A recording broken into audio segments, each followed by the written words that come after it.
سے پہلے ہم نے جب نماز کے لیے کھڑے ہونا ہے تو سب سے پہلے ہمیں کیا کرنا ہے، اگر تو ہم نے غسل نہیں کیا ہوا تو ہمیں سب سے پہلے وضو کرنا ہے، ٹھیک ہے. اور اگر تو ہمیں غسل کی ضرورت ہے تو ہم کیا کریں گے، غسل ادا کریں گے، ٹھیک ہے. ہم غسل پہلے کریں گے، اور اگر ہمیں غسل کی ضرورت نہیں ہے، ہم ناپاک نہیں ہے، اور تو پھر ہم کیا کریں گے، سب سے پہلے ہم وضو ادا کریں گے، ٹھیک ہے، وضو کریں گے. اور پھر اس کے بعد ہمیں جو دوسری چیز دیکھنی ہے وہ یہ دیکھنی ہے کہ ہمارے جو کپڑے ہیں وہ صاف ہونے چاہیے، پاک ہونے چاہیے، ان پر کوئی گندگی نہیں لگی ہوئی ہونی چاہیے. اور اس کے ساتھ ساتھ ہم نے جس جگہ پر نماز ادا کرنی ہے اس جگہ کو ہم نے دیکھنا ہے کہ وہ کلین ہے، صاف ہے کہ نہیں، ٹھیک ہے.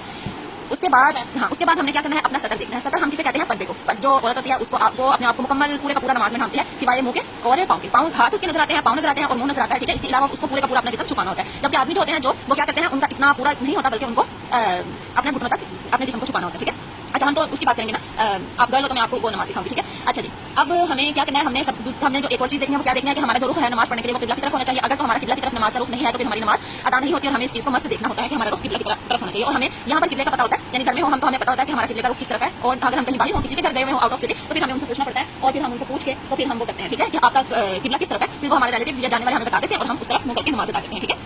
اچھا، آپ پہلے اتنی چیزیں آپ نے ذہن میں رکھنی ہے. اس کے بعد پھر میں کل آپ کو اور بھی بتاؤں گی کہ آپ نے اس کے ساتھ ساتھ اور کیا کرنا ہے، یاد رکھنا ہے. نماز شروع کرنے سے پہلے جو آپ نے فوکس کرنی ہے، جو چیزیں ہمارے لیے ضروری ہیں، ٹھیک ہے. اگر تو ہمارے کپڑے ناپاک ہیں تو ہماری نماز ادا نہیں ہوگی، ہمیں ان کو واش کرنا ہے، صاف کپڑے پہننے ضروری ہیں. اور اگر ہم نے غسل نہیں کیا ہوا، ہم ناپاک ہے تو ہماری کوئی بھی عبادت نہیں قبول ہوگی. ہمیں غسل کرنا ضروری ہے ہر عبادت کے لیے، تو نماز کے لیے بھی غسل کرنا ضروری ہے اگر غسل کرنا ضروری ہے تو. اور اسی طرح اگر تو غسل ہم پر واجب نہیں ہے، یعنی ہمیں غسل کی ضرورت نہیں ہے، صرف ہم نے وضو کرنا ہے، تو ہم کیا کریں گے، نماز سے پہلے وضو لازمی کریں گے، ٹھیک ہے. نماز کے لیے سب سے پہلے وضو لازمی کریں گے، ٹھیک ہے. اس کے بعد پھر میں آپ کو بتاؤں گی کہ ہم نے اپنے ذہن کو صرف اور صرف نماز پر فوکس رکھنا ہے. بلکہ ابھی بتا دیتی ہوں، ہم نے اپنے ذہن کو صرف اور صرف نماز کی طرف فوکس رکھنا ہے، ٹھیک ہے. اور نماز جب ہم پڑھ رہے ہوں تو ہماری جو آنکھیں ہیں وہ ایک، یعنی جب ہم نماز اللہ اکبر کہتے ہیں، ہم جب ہاتھ باندھتے ہیں تو ہم جب کھڑے ہیں تو ہمارے جو آنکھیں ہیں وہ ہماری جہاں ہم سجدہ کرتے ہیں نا، نماز پہ ہم سجدہ کرتے ہیں نا مسلح پہ، تو ہمارے، ہاں جی بالکل، یس، جہاں ہم سجدہ کرتے ہیں تو ہمارا جو سجدے کی جگہ پر ہماری جو آنکھیں ہیں وہ وہاں پر ہی فکس ہونی چاہیے. ہم نے اپنے آنکھوں کو یوں کر کے ایسے ایسے کر کے گھمانا نہیں ہے، ٹھیک ہے. ہم نے ادھر ادھر دیکھنا نہیں ہے، یعنی سر تو آپ کا ایک ہی جگہ ہو لیکن آنکھیں اگر گھوم رہی ہوں تو یہ بھی ٹھیک بات نہیں ہے. آپ اس چیز کو بھی نہیں گھما سکتے، ٹھیک ہے. ایسے نہیں کرنا، ہم نے صرف اور صرف ایک جگہ پر ہم نے رکھنا ہے، ٹھیک ہے.